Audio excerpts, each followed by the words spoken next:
तो अभी ज्योग्राफी पढ़ेंगे अपन, ठीक है। तो पहले राजस्थान राजस्थान का परिचय। तो ऋग्वेद में इसका नाम था ब्रह्मव्रत। रामायण में इसको बोला था मरुकांतर। जॉर्ज थॉमस थे, उन्होंने सर्वप्रथम 1800 ईस्वी में राजपूताना शब्द का प्रयोग किया था। फिर कर्नल जेम्स टॉड थे, उन्होंने राजस्थान, रजवाड़ा और रायथान नामक शब्दों का प्रयोग किया था। फिर 25 मार्च 1948 में स्वतंत्रता के बाद पहली बार राजस्थान का नाम का प्रयोग कब हुआ था? एकीकरण के दूसरे चरण के दौरान। और 26 जनवरी 1950 को विधिवत रूप से राजस्थान नाम एकीकरण के छठे चरण में आया था, जो कि 26 जनवरी 1950 को दिया गया था। अब राजस्थान की स्थिति देखें तो विश्व के रेस्पेक्ट में देखें तो उत्तर पूर्वी गोलार्ध में है, यानी उत्तर पूर्वी यानी पूरब, नॉर्थन ईस्टर्न हेम्स्फेयर में है, ठीक है। और भारत के परिप्रेक्ष्य में देखें तो पश्चिमी साइड है, उत्तर पश्चिम में। फिर राजस्थान का अक्षांशीय विस्तार और देशांतरीय विस्तार देखें तो जैसे अपन देखें नॉर्थ वेस्ट से साउथ ईस्ट में अगर ये देखेंगे तो इसकी लंबाई कितनी 850, और साउथ वेस्ट से नॉर्थ ईस्ट में जाएंगे अपन तो है 784। तो ये तो है 784 और ये है 850, ठीक है। ये अपन को समझ में आ गया। फिर ऊपर से नीचे इधर देख लेते हैं नॉर्थ साउथ और ईस्ट वेस्ट। तो नॉर्थ साउथ की लंबाई है इसकी 826 किलोमीटर, और ये साइड वाली है तो ये है 869 यानी 869।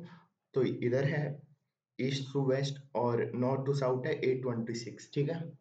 अब देखते हैं ऊपर से नीचे देखें अगर इसका जो अक्षांशीय विस्तार है तो वो कितना है। इसका है 23 डिग्री 3 मिनट से लेके 30 डिग्री 12 मिनट। तो 23 डिग्री 3 मिनट से 30 डिग्री 12 मिनट, तो इन दोनों का डिफरेंस कितना हो गया? ये हो गया 7 डिग्री 9 मिनट, ठीक है।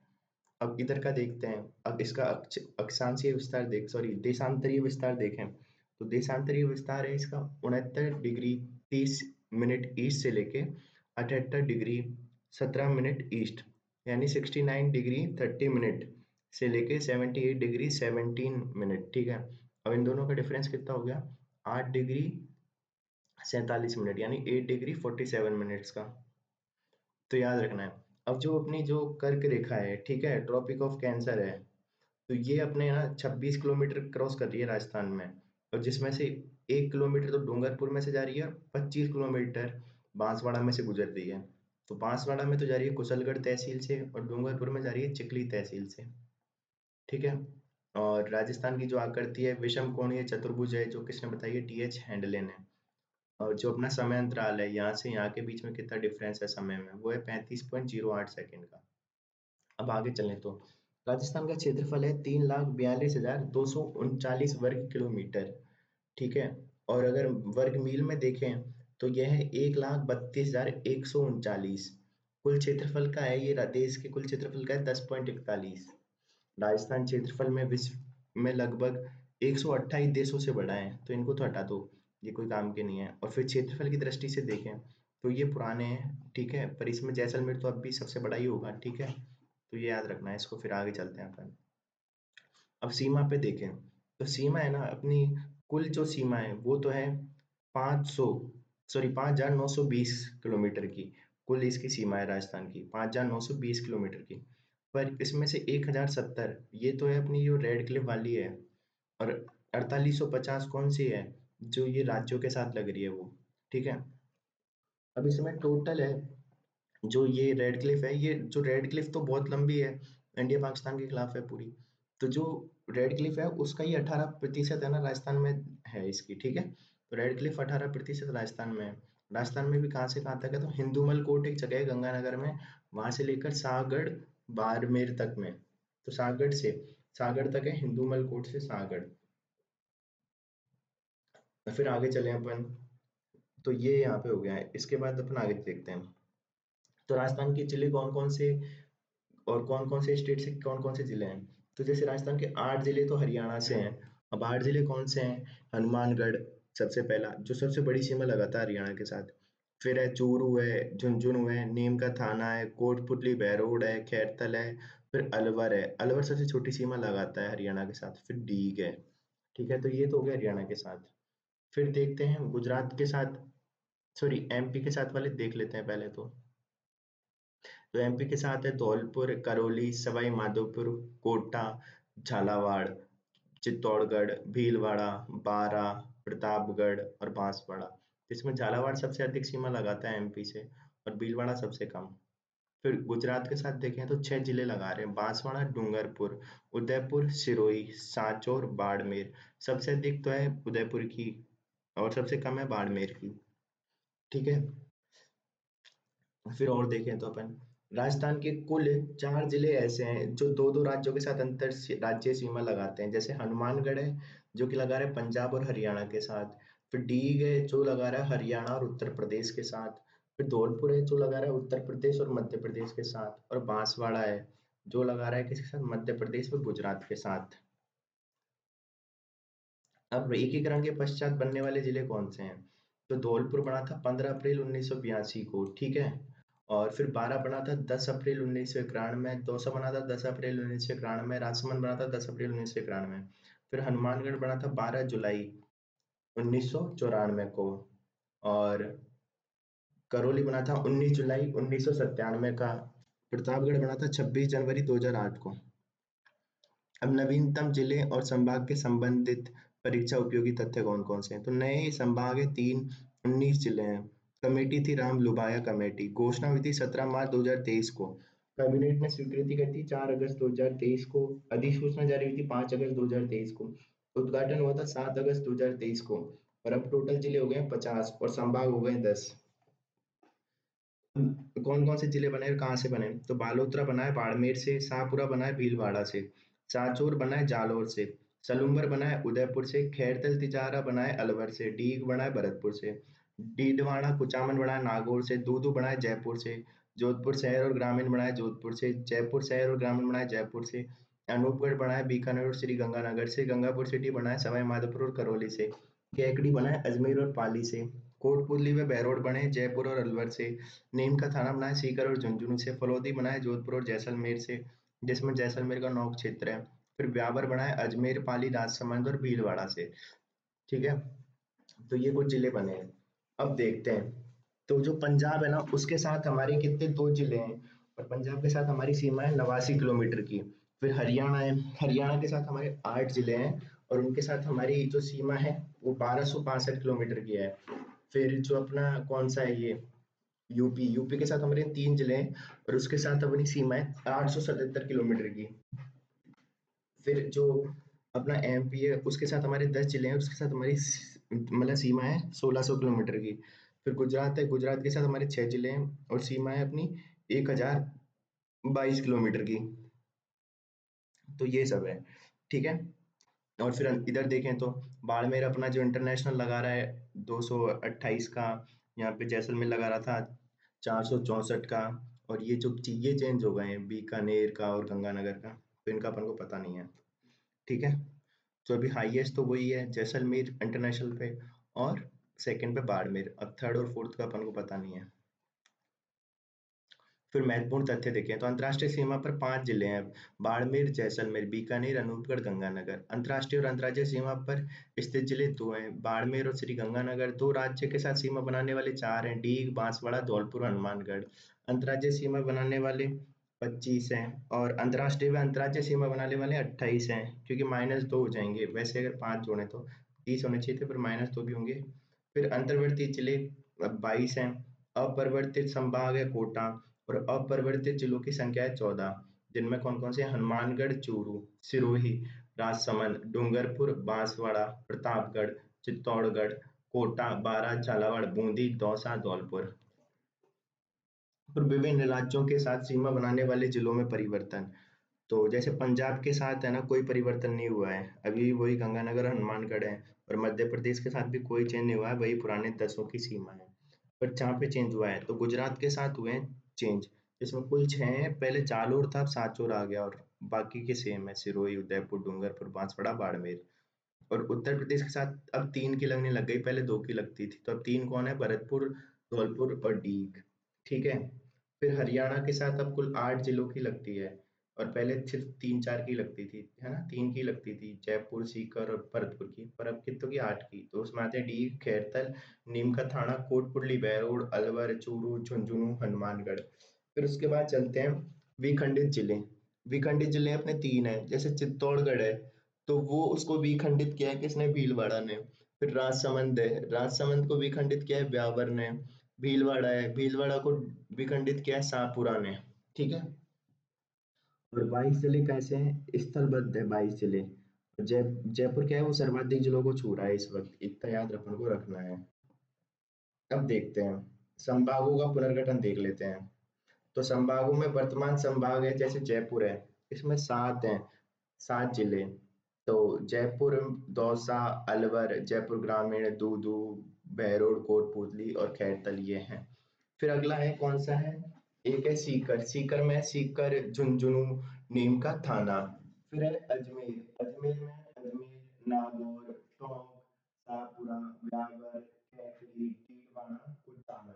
तो इसमें भी हो गए, इसमें भी क्या है, बहुत सारे हो गए जिले स्थान। ठीक है। फिर है भरतपुर, भरतपुर में है करौली, धौलपुर, सवाई माधोपुर, गंगापुर सिटी, डीग, इसमें है 6।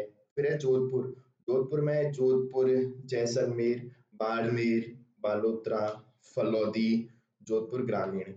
ठीक है। फिर है पाली, पाली संभाग है, इसमें है 3, सॉरी 4, पाली, सांचौर, जालोर, सिरोही। तो अपन ने देखे जयपुर में 7, अजमेर में 7, फिर भरतपुर में और जोधपुर में 6, और फिर जो अपना पाली था इसमें 4 है, सीकर में भी 4 है। फिर उदयपुर, उदयपुर में कितने हैं? 5। उदयपुर कौन कौन से हैं? उदयपुर, चित्तौड़, राजसमंद, भीलवाड़ा, सलुम्बर। फिर एक है बांसवाड़ा, बांसवाड़ा में 3 है, बांसवाड़ा, प्रतापगढ़, डूंगरपुर। फिर बीकानेर है, बीकानेर में 4 है, बीकानेर, हनुमानगढ़, गंगानगर, अनूपगढ़। फिर कोटा, कोटा में भी 4 है, कोटा, बारा, बूंदी, झालावाड़। तो ये तो हो गए अपने कौन से? संभाग वाले।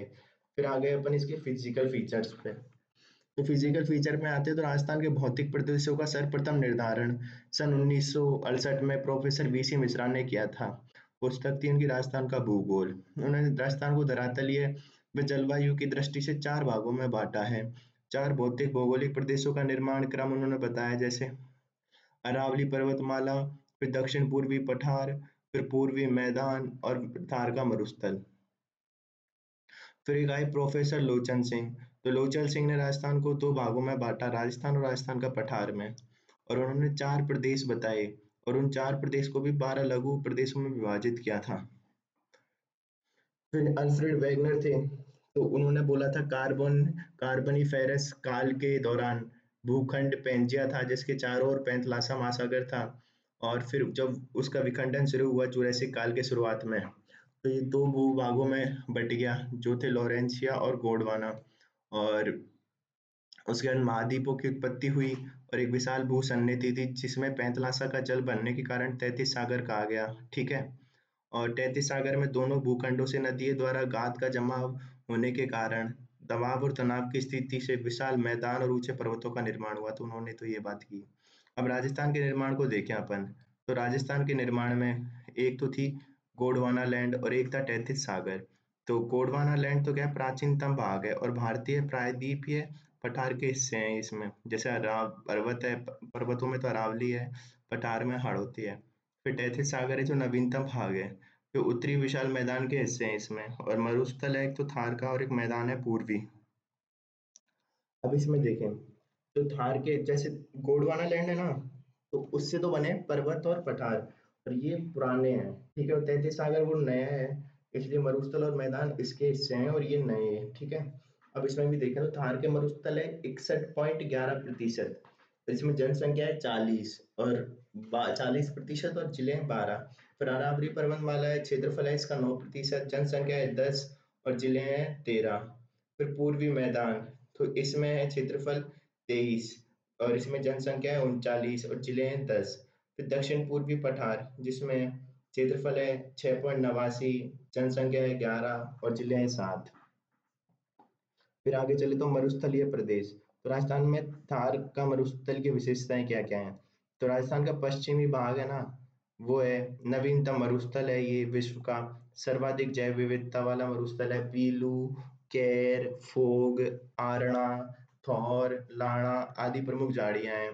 फिर सेवण, लीलण घास मिलती है, धामण, करड, अंजन, मुराद, तरकुशी आदि प्रमुख घास पाई जाती है।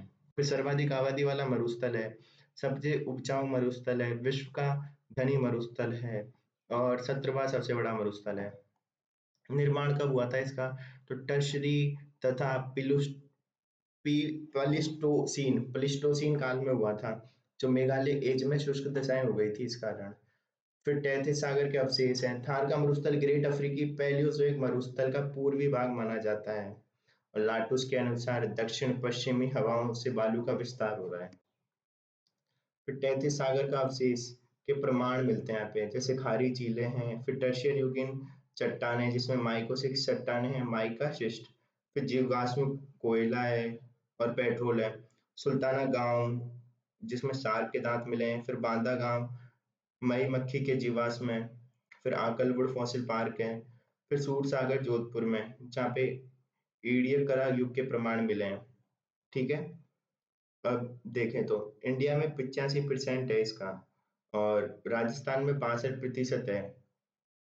ठीक है, तो ये याद रखना है और ये 12 डिस्ट्रिक्ट में फैला है। और जो ठीक है, इतना याद रखना है अपन को। फिर आगे देखें तो इसका विस्तार कितना है, तो ये है 1,75,000 किलोमीटर स्क्वायर में है ये। और ये सारा मरुस्थल का 1.90% है। इसकी लंबाई देखें तो 640 किलोमीटर तो लंबा है, 300 किलोमीटर चौड़ा है और ऊंचाई है 60 से 300 मीटर। ढलान है इसकी उत्तर पूर्व से दक्षिण पश्चिम की ओर।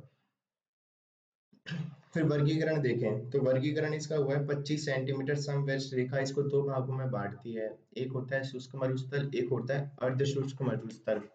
इसे तीन समानांतर पेटियों में पश्चिम से पूर्व की ओर बांटा जा सकता है, जैसे मरुस्थल जो कि बालू का स्तूपों की अधिकता वाला है। फिर एक है बांगर विस्तृत, जिसमें विस्तृत रेतीली मिट्टी के मैदान है। और एक है राही जो बाढ़ के मैदान है और छोटी नदियों से बने हैं। तो इसमें अपन ने बांट दिया, इसको तीन में बांट दिया। ठीक है, फिर आगे चले तो शुष्क मरुस्थल को भी अपन बांटते हैं, तो बालू का स्तूप मुक्त है और बालू का स्तूप युक्त है। बालू का स्तूप मुक्त है 41.5 और स्तूप युक्त युक्त है वो है 58.5, जिसमें रेतीले हैं और लघु हैं। ठीक है, अब बालू का स्तूप मुक्त देखते हैं, 41.5% है ये चट्टानी मरुस्थल है जिसमें हमादा और हमादा कहते हैं इसको। ठीक है, और क्षेत्र है इसका जैसलमेर, जिसमें मेनली है मोहनगढ़, पोखरण, लोदरवा। और फिर बाड़मेर है और जोधपुर है, जैसे देखो यहाँ पे दिख रहा है ना, बालू का स्तूप मुक्त प्रदेश, इतना सा। फिर विशेषताएं क्या है, तो यहाँ पे परतदार चट्टानें मिलती हैं जो टर्शरी युग की हैं। ठीक है, और आकलवुड पार्क भी यहाँ पे ही है। फिर यहाँ पे एक लाठी सीरीज है जो जैसलमेर जिले के पोखरण से मोहनगढ़ के बीच में है। 60 किलोमीटर पाए जाने वाले मीठे पानी की भूगर्भीय जल पट्टी को लाठी सीरीज कहते हैं। और यहाँ सेवन घास भी पाई जाती है। यहाँ चांदन गांव में ओएनजीसी के द्वारा एक नलकूप खोदा गया था जिसे थार का गड़ा कहा जाता है। फिर एक चट्टानी है, पत्थर है जिसको हमादा कहते हैं, और रेतीले मरुस्थल को इर्ग कहते हैं, पथरीले को रेग कहते हैं। फिर आकलवुड फॉसिल पार्क है, आकल गांव जैसलमेर में था, राजस्थान का एकमात्र जीवाश्म पार्क है। फिर जुरासिक काल के यहाँ पे लकड़ी के अवशेष मिले हैं, 18 करोड़ साल पुराने थे जो। फिर बालू का स्तूप युक्त है जो है 58.5%।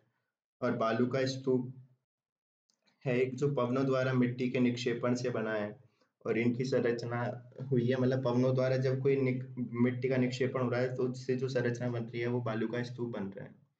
फिर बालू का स्तूप के प्रकार हैं, जैसे बरखान है, तो ये अर्धचंद्राकार टीले होते हैं जिनकी नुकीली किनारे हवाओं की दशा में होती है।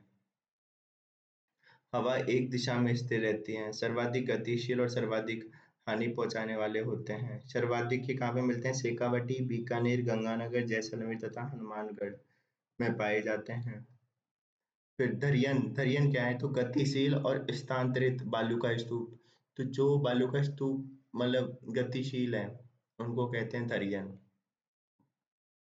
ठीक है, तो ये कहाँ पे पाए जा रहे थे? बरकान अपने शेखावटी, बीकानेर, गंगानगर, जैसलमेर, हनुमानगढ़, ऊपर वाले हिस्सों में याद रखना है। फिर है कौन सा है अगला? पैराबोलिक ड्यून, तो या फिर बोलेंगे परवलयाकार। तो आकार इनका होता है अर्धचंद्राकार, सर्वाधिक बाड़मेर में मिलते हैं। प्रमुख विशेषताएं लंबे किनारे आगे की तरफ झुके होते हैं। ये अक्सर उन क्षेत्रों में पाए जाते हैं जहाँ वनस्पति का आंशिक आवरण हो, यानी कुछ तो हो थोड़ा बहुत। और इसका वक्र विपरीत दिशा में होता है। ठीक है, फिर आगे शीव। शीव क्या है? ये लीनियर या लंबवत या लॉन्गिट्यूडनल बालू के स्तूप होते हैं। अर्थ होता है तलवार शीव का। निर्माण बरखान के निर्माण के दौरान जब पवन की दिशा बदल जाती है तो बरखान की एक भुजा आगे की ओर निकल जाती है। ठीक है, ये स्तूप बहुत बड़े आकार के हो सकते हैं, लंबाई में कई किलोमीटर और ऊंचाई में 200 मीटर तक के हो सकते हैं। फिर अनुप्रस्थ यानी ट्रांसवर्स ड्यून। तो वायु पवन की दिशा के लंबवत समकोण या लहरदार होती है। आकार इनका लहरदार होता है। फिर ये बड़ी संख्या में एक के बाद एक पंक्तियों में पाई जाती हैं। सर्वाधिक ये बीकानेर में मिलते हैं। फिर है अनुदैर्ध्य या फिर लीनियर या लॉन्गिट्यूडनल ड्यून। तो पवनानुवर्ती वालुका स्तूप जो रेखीय और बालू का स्तूप होते हैं, वायु पवन की दिशा के समानांतर चलती हैं। लंबे सीधे या थोड़े घुमावदार टीले होते हैं। सर्वाधिक ये जैसलमेर में मिलते हैं। और हवाओं की दो विपरीत दिशाओं के चलने वाले टीलों के रूप में देखा जाता है इनको। तो इन्हें हवाओं की दो विपरीत दिशाओं के चलते बनने वाले टीलों के रूप में देखा जाता है। फिर है तारानुमा। तो विभिन्न दिशाओं से आने वाली हवाओं के कारण ये बनते हैं। आकार है स्टार स्टार तारा की तरह होते हैं और ये बहुत ऊंचे होते हैं और ये जैसलमेर में पाए जाते हैं। फिर नेटवर्क बालू का स्तूप। तो ये क्या है? ये आकार नक्शा नुमा या जालीदार बालू के स्तूप भी कहा जाता है। इनका निर्माण विभिन्न दिशाओं से बहने वाली हवाओं के चलते होता है, जिससे इनका आकार जाल की तरह बन जाता है। और हनुमानगढ़ से लेकर हरियाणा तक ये फैले हुए हैं। फिर अगला शिब्र काफेजिया जिब्रा, ये वाले स्तूप तो मरुस्थल में छोटी छोटी झाड़ियों के तनों के पास पाए जाने वाले या बनने वाले स्तूप कहते हैं शिब्र काफेज। फिर है अर्धशुष्क मरुस्थल। तो 25 सेंटीमीटर से 50 सेंटीमीटर समवर्षा रेखा के मध्य शुष्क मरुस्थल वह अरावली के मध्य स्थित है। कौन से? अशुष्क मरुस्थल। और इनको 4 भागों में विभाजित किया गया है। तो एक है गग्गर बेसिन, जिसको नाली काटी या बग्गी भी कहते हैं। यहाँ पे चिकनी उपजाऊ मिट्टी मिलती है जो बग्गी है। ठीक है, एक तरीके से पूरी रेतीली कचारी मिट्टी यहाँ पे मिलती है। फिर एक है अंतः प्रवाह क्षेत्र। तो ये है शेखावटी का अंतः प्रवाह क्षेत्र, जिसमें जौहर मिलते हैं जिनको प्राकृतिक कुएं होते हैं, रण होते हैं जो मानसूनी तालाब होते हैं। फिर बांगर बांगर प्रदेश कहते हैं इसको। और कातली नदी यहाँ पे बहती है। परिहारा झील है चूरू में। फिर है नागौर उच्च भूमि क्षेत्र, जो सर्वाधिक खारे पानी की झीलें हैं। और कोवड़ पट्टी मिलती है जो अजमेर से नागौर के मध्य है। फिर है यहाँ पे लूणी बेसिन। तो लूणी बेसिन को एक गोडवाड़ बेसिन कहते हैं। यहाँ पे नेहड़ का रन है, लवणीय पौधे मिलते हैं, ग्रेनाइट की पहाड़ियाँ हैं, मालानी रायोलाइट और इंसेलबर्ग के पहाड़ हैं यहाँ पे। और मशरूम रॉक भी मिलते हैं यहाँ पे। फिर इंसेलबर्ग क्या है? तो वे चट्टानें जो थार के मरुस्थल में वायु अपर्दन के कारण बिल्कुल लंबवत आकृति धारण कर लेती हैं। सर्वाधिक बाड़मेर में पाई जाती हैं। फिर मशरूम रॉक क्या है? तो मरुस्थल भागों में यदि कठोर शैल के ऊपरी आवरण के नीचे कोमल शैल लंबवत रूप में मिलती है, तो उस पर पवन के अपघर्षण के प्रभाव से विचित्र प्रकार के स्थलारूप का निर्माण होता है और इनका आकार छतरी नुमा होता है। ठीक है, फिर है नकलिस्तान। तो मरुस्थल में जल स्रोत के आसपास स्थित क्षेत्र जहाँ किसी भी वनस्पति के उगने के लिए पर्याप्त अनुकूल परिस्थितियां उपलब्ध होती हैं। फिर है खड़ीन। खड़ीन या प्लाया क्या है? तो अस्थायी पानी की झीलें हैं। आकृति इनकी प्याले नुमा होती है। जैसलमेर जिले में पालीवाल ब्राह्मणों द्वारा रबी की फसल में इनका प्रयोग किया जाता है। फिर तल्ली या तिल्ली क्या है? तो थार के मरुस्थल में वायु अपर्दन के कारण खड्डे बनते हैं। वो क्या है? वही है ये तिल्ली या तल्ली। और ये वायु गर्त भी कहते हैं इनको। फिर वर्षा के दौरान जब इन तिल्लियों में पानी भर जाता है तो अस्थायी झीलों के रूप में लवणीय या दलदली क्षेत्र बन जाता है। और इसी लवणीय या दलदली क्षेत्र को रन या टाट कहते हैं। फिर पलाया बालसन या बजादा क्या है? तो ताल छाप ये है। इनको हटाते हैं, पहले तो कुछ रन देख लेते हैं। जब वो रन बन गए थे ना, वो तल्ली में पानी भरने से, वो दलदली लवणीय झीलें, तो वो रन थी। अब कुछ प्रमुख रन देखें तो ताल छापर रन है चूरू में, परिहारी रन है चूरू में, बाप रन है जोधपुर में, फलोदी रन है जोधपुर में, भाकरी रन है जैसलमेर में, पोख रन है जैसलमेर में, फिर बाप रन और वो सब भी है। ठीक है, तो अपने देख लेना बाप रन, सॉरी। फिर है रेगिस्तान का मार्च। तो राजस्थान में थार मरुस्थल हवा के साथ धीरे धीरे आगे बढ़ना रेगिस्तान का मार्च कहलाता है। फिर मरुस्थलीकरण के कारण, तो वायु, जल, वनस्पति विनाश, लवणीकरण, अनियंत्रित विकास, अवैध खनन, जलवायु परिवर्तन, ये मरुस्थलीकरण के कारण है। फिर ग्रीन वॉल ऑफ इंडिया क्या है? तो गुजरात से दिल्ली हरियाणा सीमा तक 1400 किलोमीटर लंबी और 5 किलोमीटर चौड़ी हरित पट्टी ग्रीन बेल्ट बनाने की योजना है। उद्देश्य है बढ़ते भूमि क्षरण और थार रेगिस्तान के पूर्वी विस्तार को रोकना। ये हरित पट्टी पोरबंदर से पानीपत तक बनाई जाएगी, जो अरावली पर्वत में वनीकरण के माध्यम से निम्नीकृत भूमि के पुनर्निर्माण में सहायक होगी। फिर अरावली पर्वतमाला, तो लंबाई है 692 किलोमीटर, राजस्थान में 550, 13 डिस्ट्रिक्ट से जाती है, 80% है। औसत ऊंचाई है 930 मीटर। निर्माण और उत्पत्ति प्री कैम्ब्रियन काल में हुआ था, यानी पैलियोजोइक में काल और धारवाड़ काल में। फिर विश्व की सबसे प्राचीनतम पर्वतमाला है ये, और विस्तार है इसका दक्षिण पश्चिम से उत्तर पूर्व की ओर। शुरुआत माउंट आबू से हुई थी इसकी, और अंत होता है खेतड़ी के पास बवई की पहाड़ियों में।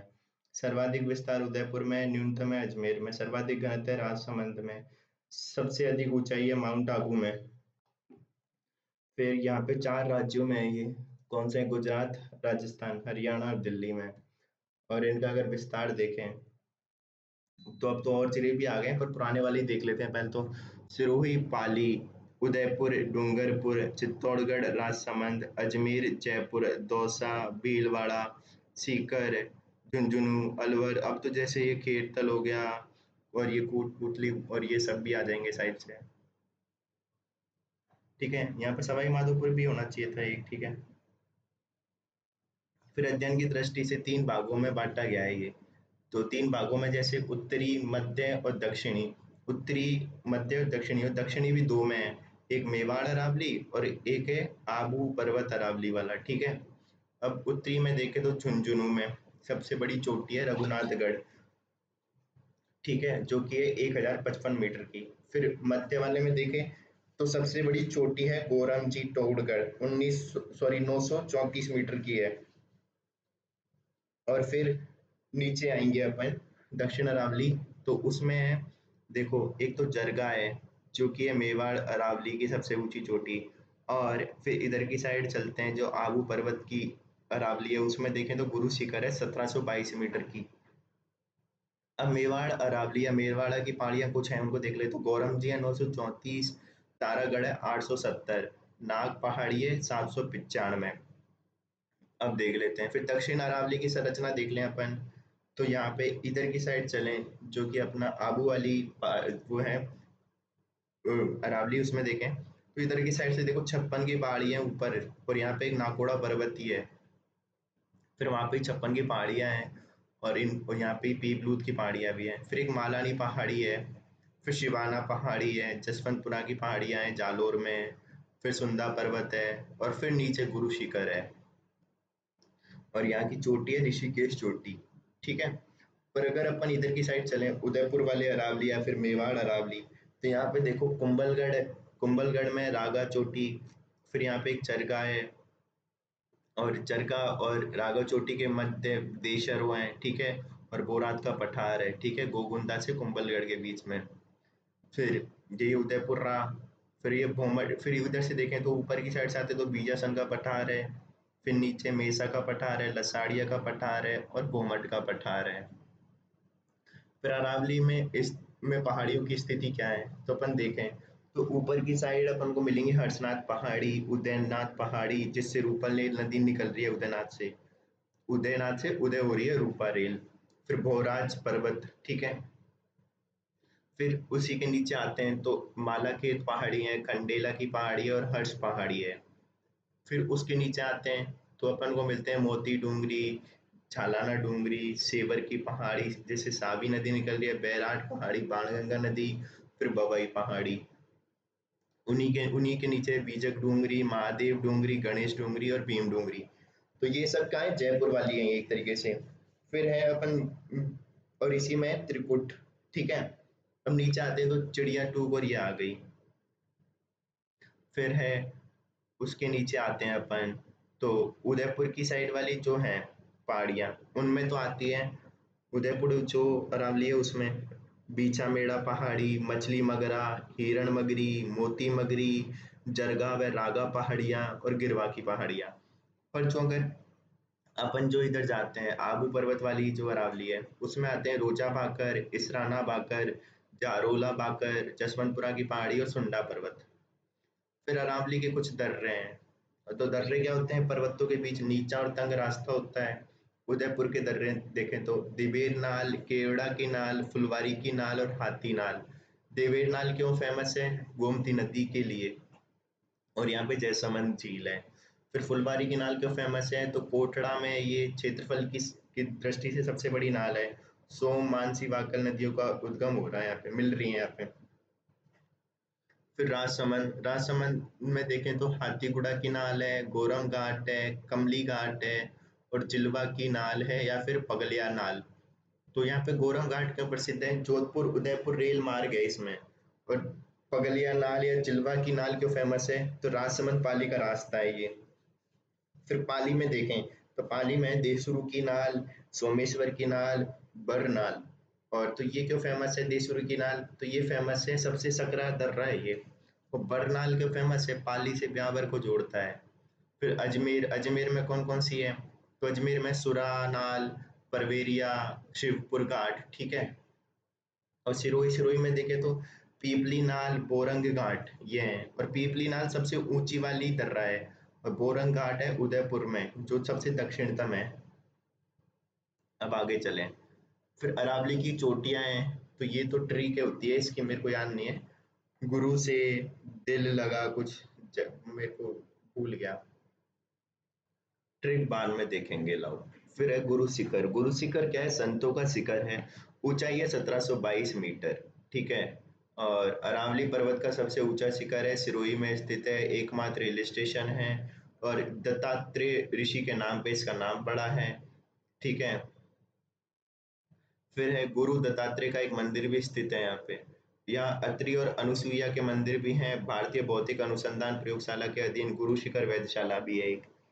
फिर अरावली का महत्व क्या है, तो धात्विक चट्टाने हैं, प्राकृतिक जल विभाजक रेखा है, झीलें हैं, प्राचीन सभ्यता और नगरीय सभ्यता यहाँ पे बसती थी, जैव विविधता है और मरुस्थल के प्रसार को रोकने में सहायक है।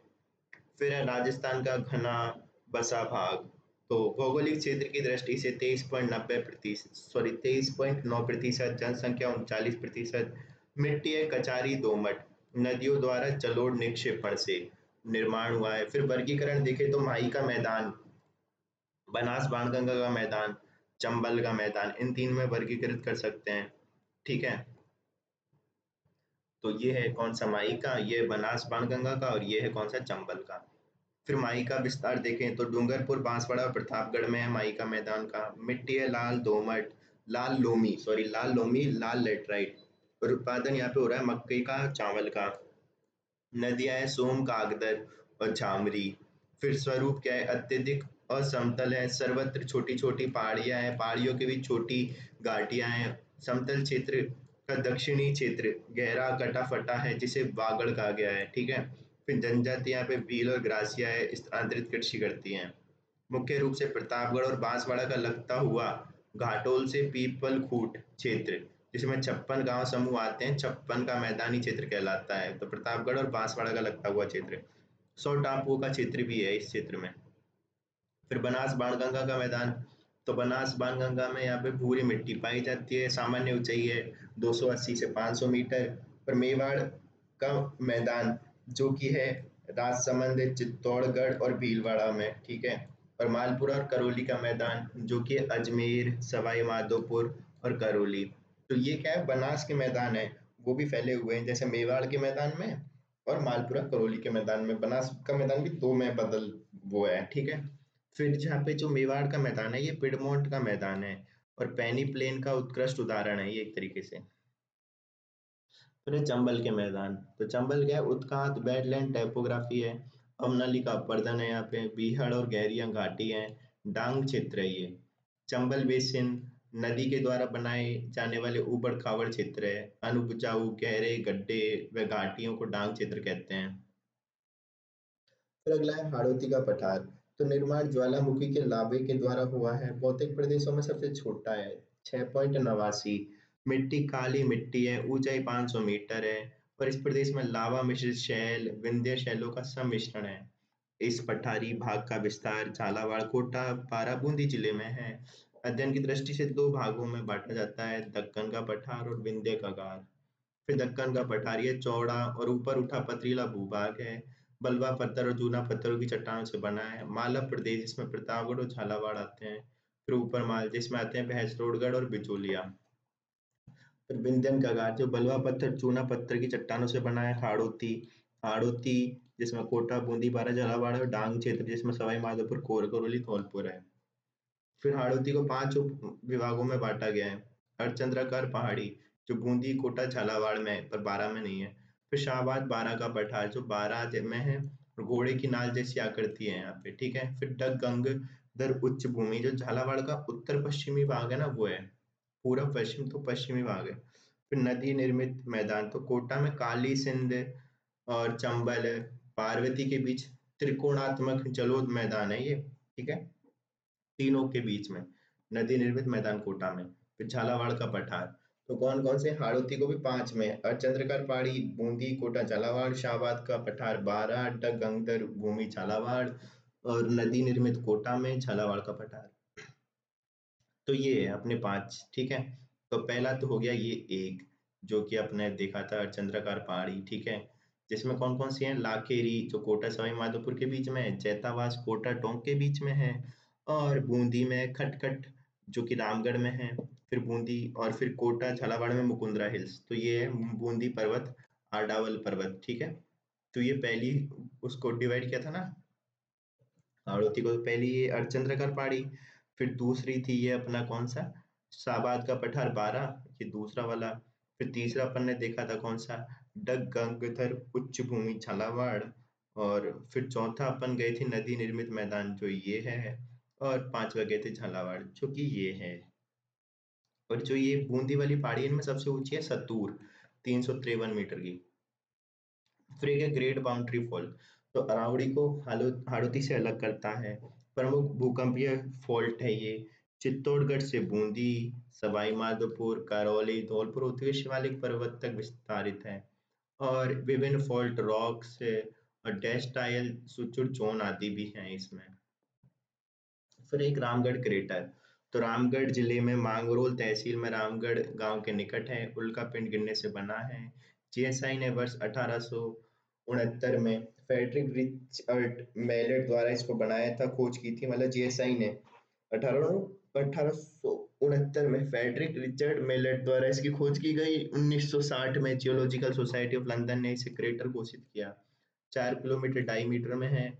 विश्व भू विरासत का दर्जा है। राष्ट्रीय भूवैज्ञानिक स्मारक के रूप में नामित है। भांडदेव मंदिर खजुराहो समूह की स्मारक शैली में 10वीं शताब्दी का शिव मंदिर है ये।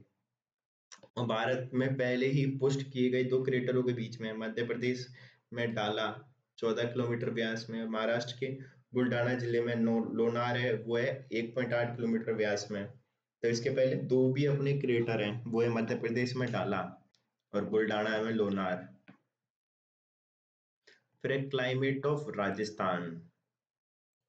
क्लाइमेट ऑफ राजस्थान तो जलवायु मौसमी तत्वों में दीर्घकालिक 30 वर्षों का औसत योग जलवायु कहलाता है।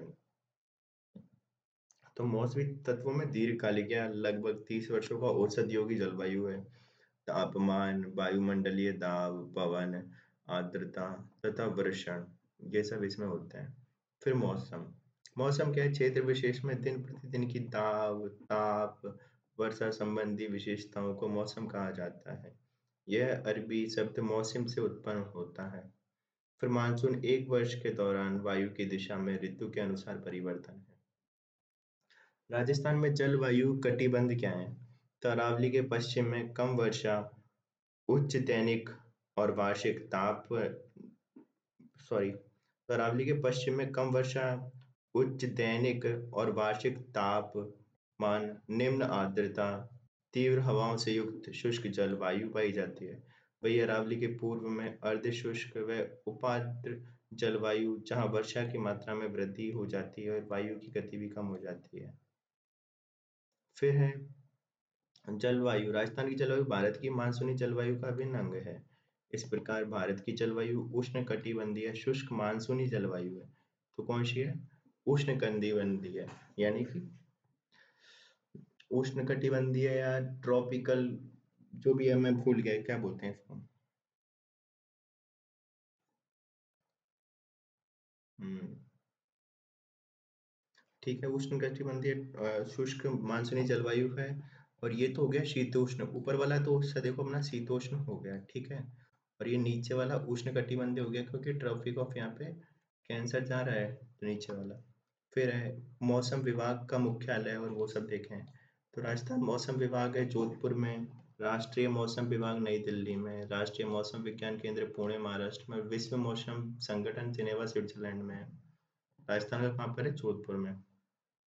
राजस्थान की जलवायु की विशेषताएं, तो भिन्न जलवायु प्रदेश, शुष्क से उपाद्र जलवायु, सामयिक वर्षा 90% दक्षिणी पश्चिमी मानसून से। फिर शीत ऋतु में राज्य में भूमध्य सागर से आने वाले विक्षोभ से मावट होती है, अपर्याप्त, अनिश्चितता, अनियमितता और असमान वर्षा है, अतिवृष्टि और अनावृष्टि की समस्या होती है, उच्चावचों द्वारा नियंत्रित होती है।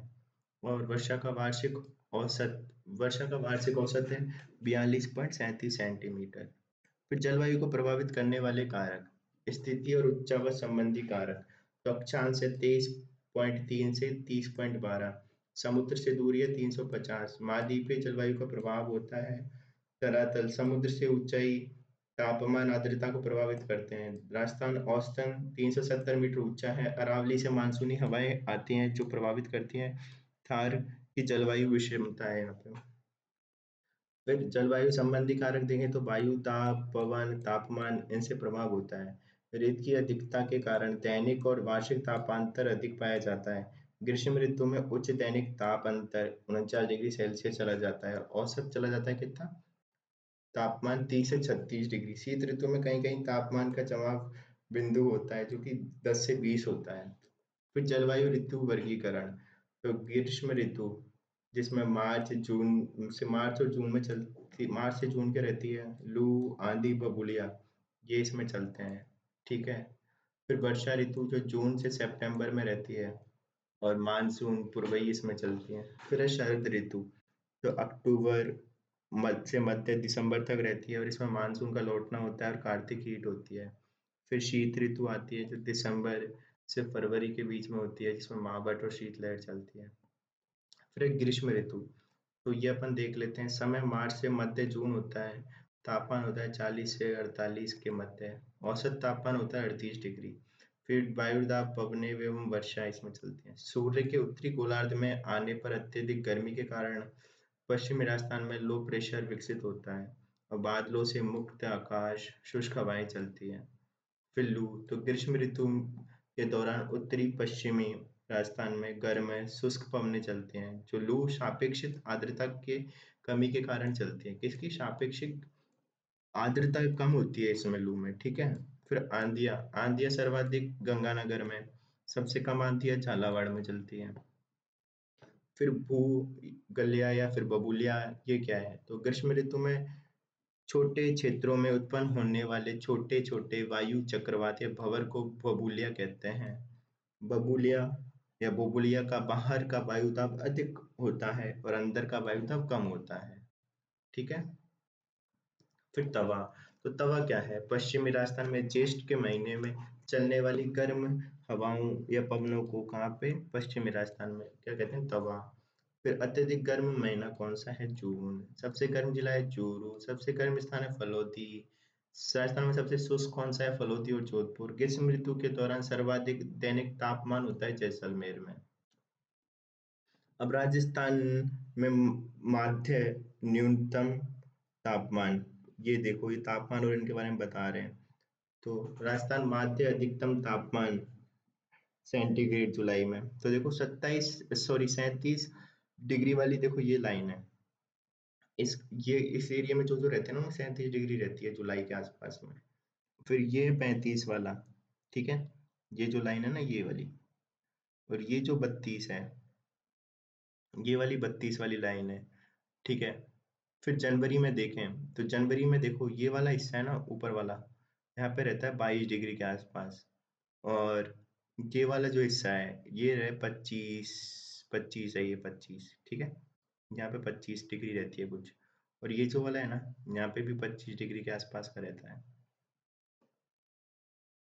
और ये देखें अगर जनवरी इसमें, और जनवरी से मध्य न्यूनतम तापमान जनवरी, तो ये क्या है यार, हाँ ये अधिकतम तापमान है, सॉरी, ये अधिकतम तापमान है जुलाई में, ठीक है। 37, 35, 32, ये 22 और ये 25। अब न्यूनतम देखें, जैसे जनवरी में न्यूनतम देखो ये वाला है ना, यहाँ पे 10 डिग्री तक, यहाँ पे 7.5 भी चल जाता है ये वाले पे, यहाँ पे भी देखो 10 है, 10 है, फिर कुछ कुछ एरिया पे 7.5 भी जा रहा है। यहाँ पे तो देखो 5 चला गया, यहाँ पे जो चूरू वाला है ना 5 चला गया। हाँ श्री गंगानगर यहाँ पे। फिर ये न्यूनतम, ये कब है जुलाई में न्यूनतम कहाँ पर रहता है, देखो तो ये वाला एरिया यहाँ पे 27 है, फिर ये कुछ एरिया यहाँ पे देखो 25 है, ये वाली लाइन यहाँ पे 25 डिग्री है। तो ये क्या है, वो आइसो जो भी है यार, ये सम तापांतर वाली वो लाइन होती है ना उसको कहते हैं। फिर आइसो जो भी है मैं भूल गया। और ये है आइसोसिस्मल थी क्या थी, जो भी है। फिर ये है कौन सी, आइसोबार्स है, ये सेम प्रेशर वाली लाइंस हैं। जैसे जुलाई में ये वाले एरिया में 997 MB का प्रेशर रहता है, ये वाले में 998, यहाँ पे 999, और यहाँ पे 1000। अब वो इसलिए क्योंकि देखो यहाँ पे गर्मी ज़्यादा पड़ती है, गर्मी ज़्यादा है, तो यहाँ पे लो प्रेशर वाला रीज़न है ये वाला, और यहाँ पे कम गर्मी रहती है इसलिए हाई प्रेशर है। और जैसे जनवरी में देखते हैं अपन, तो ये ऊपर वाला हिस्सा होता है, यहाँ पे क्या है, जनवरी में ज़्यादा ठंड पड़ती है तो यहाँ पे हाई प्रेशर है। और जनवरी में जो नीचे वाला हिस्सा होता है यहाँ पे क्या है, कम ठंड पड़ती है इसलिए यहाँ पे लो प्रेशर है। तो ये प्रेशर वाला रीज़न है। तो यहाँ पे जैसलमेर, बीकानेर, गंगानगर ये एक लाइन पे आ गए। फिर 98 में बाड़मेर, जोधपुर, नागौर, चूरू। फिर 999 पे जालोर, पाली, अजमेर, टोंक, सवाई माधोपुर, ये सब। अब मानसून, मानसून देखें तो वर्षा ऋतु में औसत वार्षिक वर्षा होती है 52.37 या फिर 57.5 सेंटीमीटर। सर्वाधिक वर्षा वाला जिला है झालावाड़, 100 तक हो जाती है। और स्थान है माउंट आबू, 150 सेंटीमीटर तक। फिर है न्यूनतम वर्षा वाला जिला है जैसलमेर, 10 सेंटीमीटर। और सबसे कम वर्षा वाला स्थान है सम, समय एक स्थान जहाँ पे 0 होती है। सर्वाधिक वर्षा वाला महीना है अगस्त। अब अपन देखें कहाँ से मिलती है, तो दक्षिणी पश्चिमी मानसून से अपन को 95% वर्षा होती है। और अपना जो सर्वाधिक ठहराव कहाँ पे होता है वर्षा का, या फिर जहाँ पे सबसे सक्रिय मानसून होते हैं, तो वो बांसवाड़ा वाले रीजन में, ठीक है। अब दो शाखाओं से अपन को वर्षा आ रही है, एक तो अरब सागरीय शाखा से और एक बंगाल खाड़ी से। तो यहाँ से कम वर्षा आती है, लगभग 10% आती है अरब सागर की शाखा से, और ये सर्वप्रथम आती है बांसवाड़ा में, फिर है डूंगरपुर में। और सर्वाधिक सक्रिय और ठहराव इसका कहाँ पे रहता है, सिरोही वाले क्षेत्रों में। पर जो बंगालवाड़ी आती है, इससे अपनी 90% बारिश होती है और सर्वाधिक वर्षा इसी से होती है। और इसका ठहराव होता है कहाँ पे, बांसवाड़ा में। फिर शीत ऋतु, तो शरद में ऋतु होती है, अक्टूबर और मध्य दिसंबर तक चलती है। मानसून का प्रत्यावर्तन होता है इसमें, और कार्तिक हीट होती है इसमें शरद में। फिर शीत ऋतु दिसंबर से फरवरी होती है, मावठ आती है, शीतलहर चलती है। सबसे ठंडा जिला है चूरू, सबसे ठंडा स्थान है माउंट आबू, सर्वाधिक ठंडा महीना है जनवरी।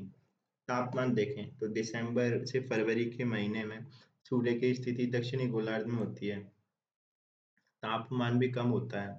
कई बार कुछ स्थानों में हिमांक से कम हो जाता है। सीकर, चूरू, डेगाना, फलोदी, माउंट आबू में तापमान काफी निम्न रहता है।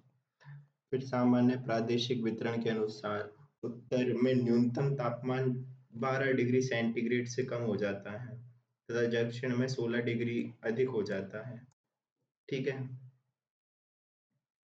फिर अगर देखें तो वायु दाब, पवनें और वर्षा, तो शीतकाल में बैकॉल झील है जो कि बैकाल झील है जो रशिया में है, तो शीतकाल में बैकॉल झील और पेशावर के निकट उच्च वायुदाब विकसित होता है जो शीतकालीन मानसून को प्रभावित करते हैं।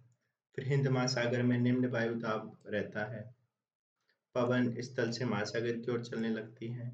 इस कारण पवनें शुष्क होती हैं, किंतु इस दौरान भूमध्य सागर में उठने वाले शीतोष्ण कटिबंधीय चक्रवातों से भारत के उत्तर पश्चिम में वर्षा होती है।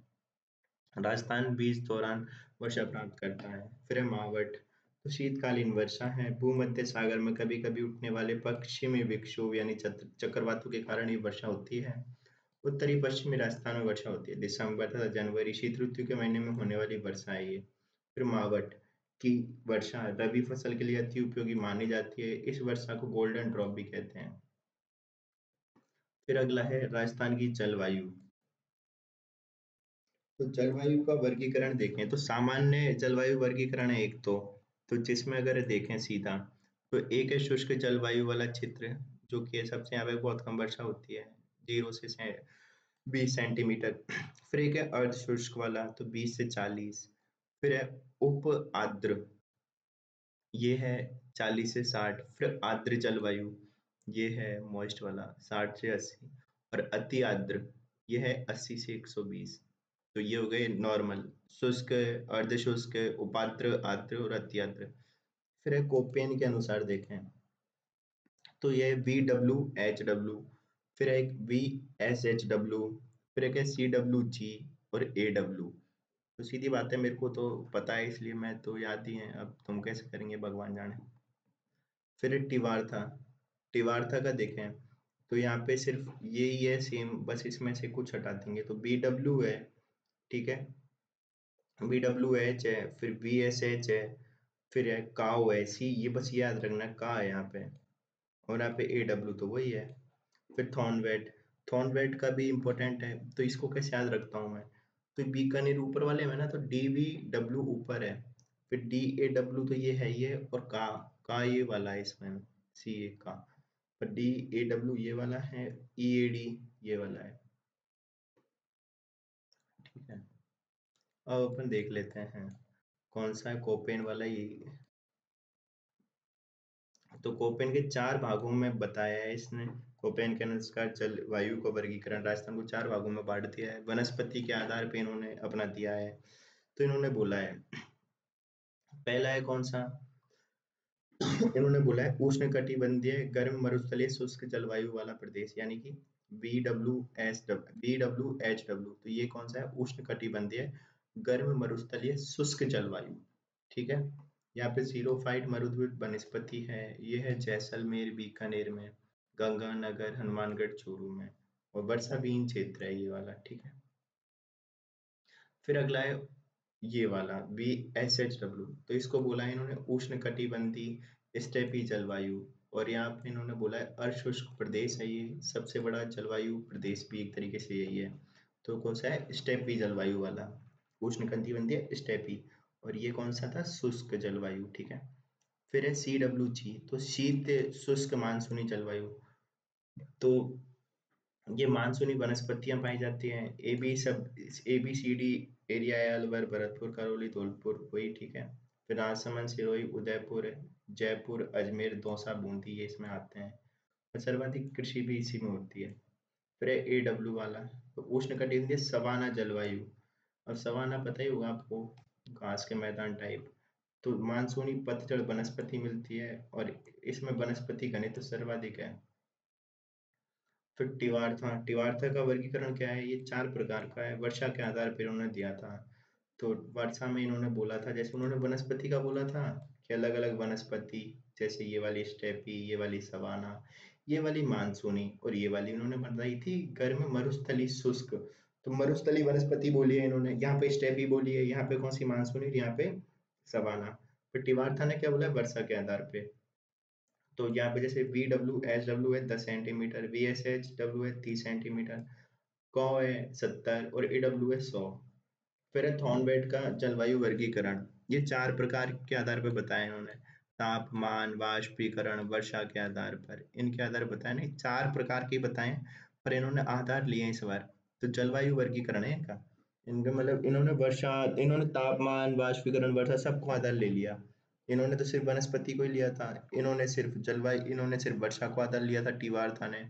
और थॉर्नवेट ने क्या लिया, सबको ले लिया, तापमान भी लूंगा, वाष्पीकरण भी लूंगा, वर्षा भी लूंगा, भाई ले ले। तो इन्होंने जैसे ई ए डी, ये क्या है, ये है शुष्क जलवायु, जैसलमेर, बाड़मेर, पश्चिमी जोधपुर। फिर डी बी डब्ल्यू, तो मिश्रित जलवायु, बीकानेर संभाग है ये, ठीक है पूरा ही। फिर डी एच डब्ल्यू, ये है कौन सा, अर्ध शुष्क जलवायु, जो थी संपूर्ण राजस्थान में, ठीक है। और है फिर शुष्क आर्द्र उपाद्र जलवायु, तो शुष्क आर्द्र भी बोल सकते हैं, उपाद्र भी बोल सकते हैं, सी ए डब्ल्यू। तो इसका है विस्तार हाड़ौती और वागड़ माउंट आबू क्षेत्र में है इसका, ठीक है। अब वर्षा में कम होने के कारण, ये तो छोड़ो इनको, तो अब देख लेते हैं तो क्या क्या है ये। अब मेरे को भी नहीं पता ये सब सर ने क्या लिखा है।